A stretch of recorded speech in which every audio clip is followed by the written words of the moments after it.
सफल बने, समर्थ बने, पावन बने जीवन। मीठी मुरली सुन के पाए सुख सघन। आज का चिंतन, आज का चिंतन। ओम शांति। Good morning. प्यार का सागर मीठा बाबा आज हम बच्चों को कह रहे हैं, तुम ही सच्चे अलौकिक जादूगर हो। तुम्हें मनुष्य को देवता बनाने का जादू दिखाना है। साथ में बाबा पूछ रहे हैं, अच्छे पुरुषार्थी स्टूडेंट की निशानी क्या होगी? बाबा कहते हैं, वो पास विद ऑनर होने का अर्थात विजय माला में आने का लक्ष्य रखेंगे। उनकी बुद्धि में एक बात ही याद होगी। देह से देह के सब संबंधों से बुद्धि तोड़ एक से प्रीत रखेंगे। ऐसे पुरुषार्थी माला का दाना बनते हैं। बाबा कहते हैं, रूहानी बच्चों प्रति रूहानी बाप बैठ समझाते हैं। अब तुम रूहानी बच्चे जादूगर जादूगरनी बन गए हो, इसीलिए बाप को भी जादूगर कहते हैं। ऐसा कोई जादूगर नहीं होगा जो मनुष्य को देवता बना दे। ये जादूगरी है ना। कितनी बड़ी कमाई कराने का तुम रास्ता बताते हो। स्कूल में टीचर भी कमाई कराना सिखलाते हैं। पढ़ाई कमाई है ना। भक्ति मार्ग की कथाएं शास्त्र आदि सुनना, उसको पढ़ाई नहीं कहेंगे। उसमें कोई आमदनी नहीं, सिर्फ पैसा खर्च होता है। बाप भी समझाते हैं, भक्ति मार्ग में चित्र बनाते, मंदिर आदि बनाते, भक्ति करते करते तुमने कितने पैसे खर्च कर लिए। टीचर तो फिर भी कमाई कराते हैं, आजीविका होती है।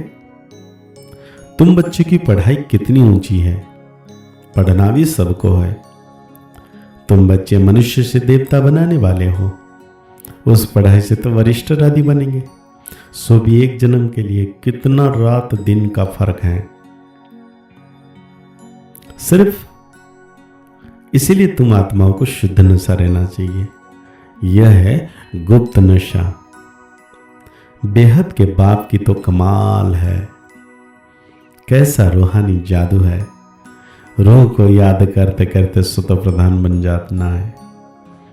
जैसे सन्यासी लोग कहते हैं ना, तुम समझो मैं भैंस हूं, ऐसा समझा कर कोठी में बैठ गया, बोला मैं भैंस हूं, कोठी से निकलूं कैसे?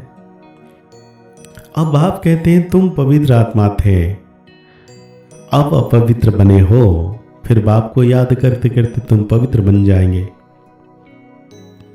इस ज्ञान को सुनकर नर से नारायण अथवा मनुष्य से देवता बन जाते हो। देवताओं की भी साबरवेंटी है ना। तुम बच्चे अब श्रीमत पर भारत में डीटी सावरेंटी स्थापन कर रहे हो। बाप कहते हैं, अब मैं जो तुमको श्रीमत देता हूं, यह राइट है या शास्त्र की मत राइट है, जज करो। गीता है सर्वशास्त्र श्रेष्ठ श्रीमद् भागवत गीता, यह खास लिखा है। अब भगवान किसको कहा जाए? जरूर सब कहेंगे निराकार शिव। हम आत्माएं उनके बच्चे ब्रदर हैं। वो एक बाप हैं। बाप कहते हैं, तुम सब आशिक हो, मुझे माशूक को याद करते हो, क्योंकि मैंने ही राजयोग सिखाया था, जिससे तुम प्रैक्टिकल में नर से नारायण बनते हो। वो तो कह देते हैं हम सत्यनारायण की कथा सुनते हैं। ये कोई समझते थोड़ी है कि इससे नर से नारायण बनेंगे।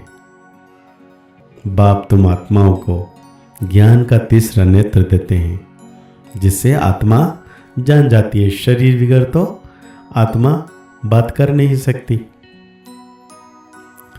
अभी तुम बच्चों को राइट और रॉन्ग को समझने की ज्ञान चक्षु मिली है। राइट कर्म ही करना है। तुम समझाते भी हो। हम बेहद बाप से यह वर्षा ले रहे हैं। तुम सब पुरुषार्थ करो। वो बाप सभी आत्माओं का पिता है। तुम आत्माओं को बाप कहते हैं, अब मुझे याद करो। और अपने को आत्मा समझो। आत्मा में ही संस्कार है, संस्कार ले जाते। कोई का नाम छोटेपन में बहुत हो जाता है तो समझा जाता है इसने अगले जन्म में ऐसा कोई कर्म किए हैं। कोई ने कॉलेज आदि बनाए हैं तो दूसरे जन्म में अच्छा पढ़ते हैं। कर्मों का हिसाब किताब है ना। सतयुग में भी कर्म की बात ही नहीं होगी। कर्म तो जरूर करेंगे, राज्य करेंगे, खाएंगे, परंतु उल्टा कर्म नहीं करेंगे। उनको कहा जाता है राम राज्य। यहां है रावण राज्य। अभी तुम श्रीमत पर राम राज्य स्थापन कर रहे हो। वो है नई दुनिया। पुरानी दुनिया पर देवताओं की परछाई नहीं पड़ती। लक्ष्मी का जड़ चित्र उठाकर रखो तो परछाई पड़ेगी, चैतन्य की नहीं पड़ सकती। तुम बच्चे जानते हो सबको पुनर्जन्म लेना ही पड़े। नार की कंगनी मतलब कुएं से पानी निकालने की एक विधि है, फिर फिरती रहती है। यह भी तुम्हारा चक्र फिरता है। इस पर ही दृष्टांत समझाए जाते हैं। पवित्रता से सबसे अच्छी है। कुमारी पवित्र है, इसलिए सब उनके पांव पड़ते हैं। तुम हो प्रजापिता ब्रह्मा कुमार कुमारियां। मेजॉरिटी कुमारियों की है, इसलिए गायन है कुमारी द्वारा बाण मरवाए। यह है ज्ञान बाण। तुम प्रेम से बैठ समझाते हो। बाप सतगुरु तो एक ही है। भगवान उवाच मन मना भव। यह भी मंत्र है, इसमें ही मेहनत है। अपने को आत्मा समझ बाप को याद करो। यह है गुप्त मेहनत। आत्मा ही तमो प्रधान बनी है, फिर सतो प्रधान बनना है। बाप ने समझाया है आत्माएं और परमात्मा अलग रहे बहुकाल। जो पहले पहले बिछड़े हैं मिलेंगे भी पहले पहले। उनको इसलिए बाप कहते हैं लाडले सिकलदे बच्चों। बाप जानते हैं कब से भक्ति शुरू की है। आधा आधा है, आधा कल्प ज्ञान, आधा कल्प भक्ति।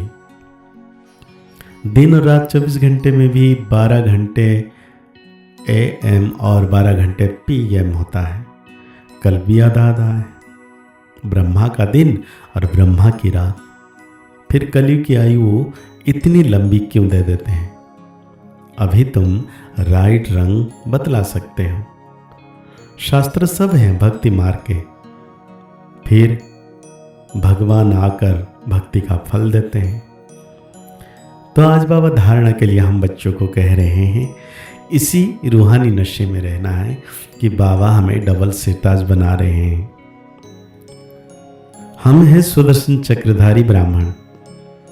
पास्ट प्रेजेंट फ्यूचर का ज्ञान बुद्धि में रखकर चलना है। पास विद ऑनर होने के लिए बाप से सच्ची सच्ची प्रीत रखनी है। बाप को याद करने की गुप्त मेहनत करनी है। तो आज बाबा हम बच्चों को वरदान दे रहे हैं अपने डबल लाइट स्वरूप द्वारा आने वाले विघ्नों को पार करने वाले तीव्र पुरुषार्थी भवो। आने वाले विघ्नों में थकने के बाद दिल शिकस्त होने की बजाय सेकंड में स्वयं के आत्मिक ज्योति स्वरूप और निर्मित भाव के डबल लाइट द्वारा सेकंड में हाई जंप दो। विघ्न रूपी पत्थर को तोड़ने में समय नहीं गवाओ। जंप लगाओ और सेकंड में पार हो जाओ। थोड़ी सी विस्मृति के कारण सहज मार्ग को मुश्किल नहीं बनाओ। अपने जीवन की भविष्य श्रेष्ठ मंजिल को स्पष्ट देखते हुए तीव्र पुरुषार्थी बनो। जिस नज़र से बाप दादा विश्व आपको देख रही है उसी श्रेष्ठ स्वरूप में सदा स्थित रहो। सदा खुश रहना और खुशी बांटना यही सबसे बड़ा शान है। आज का स्लोगन है सदा खुश रहना और खुशी बांटना यही सबसे बड़ा शान है। अब एक इशारे में बाबा कह रहे हैं अब संगठित रूप में एक ही शुद्ध संकल्प अर्थात एक स्थिति बनाने का अभ्यास करो। तभी विश्व के अंदर शक्ति सेना का नाम वाला होगा। जब चाहे शरीर का आधार लो और जब चाहे शरीर का आधार छोड़कर अपनी अशरीरी स्वरूप में स्थित हो जाओ। जैसे शरीर धारण किया वैसे ही शरीर से न्यारे हो जाओ। यही अनुभव अंतिम पेपर में फर्स्ट नंबर लाने का आधार है। तो आज के मुरली के अनुसार हम सो मान लेंगे, मैं तीव्र पुरुषार्थी आत्मा हूँ, मैं तीव्र पुरुषार्थी आत्मा हूँ। आज की साकार वाणी को और गहरी रीति से चिंतन करते हुए निरंतर मीठे बाबा की याद में रहना है कि सर्वशक्तिवान बाबा हमेशा मेरे साथ हैं। मुस्कुराते रहिए, आगे बढ़ते रहिए, पुरुषार्थ करते रहिए, खुश रहें, स्वस्थ रहें, मस्त रहें। ओम शांति, ओम शांति, ओम शांति।